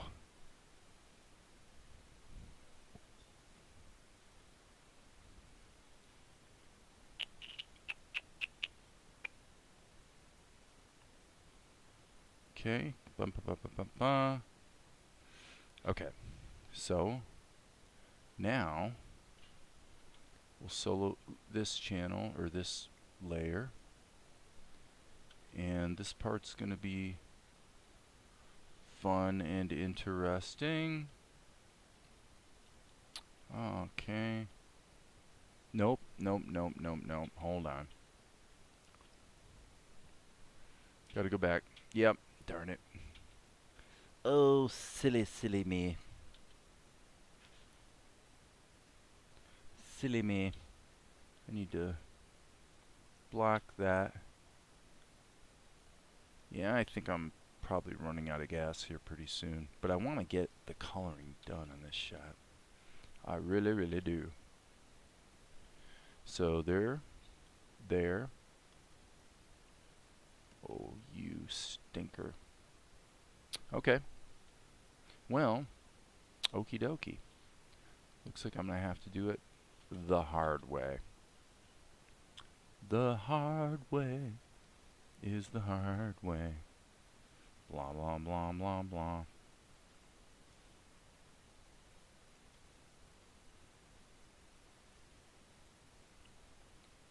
I definitely think I am usually more productive in the morning. But here we are. Did I get this? I think I got it. Let's take the pencil test out. And okay, boom. So we're gonna need, yeah, I'm gonna stop because I can see I've got some details I need to fix up, and I'm running out of gas for the detail work. I'm starting to get a little edgy. So it's been a good long time. Yeah, I mean over 2 hours. So I am going to concede failure this time and say, you know what? I guess we will finish this shot tomorrow. I can see some flaws that I need to go in and fix and whatnot. So anyway, with that, I am going to call it a night. And before I go, I'll answer Kenneth's question. Did I go to art school? Nope, not really. Nope. I mean, I had some art classes in college, but I never really went to art school per se. So, and you know, nowadays anybody can learn anything on YouTube anyway. So, if you want to do whatever it is you want to do, you can learn it. You'll do it, Kenneth. All right, with that, guys, I am signing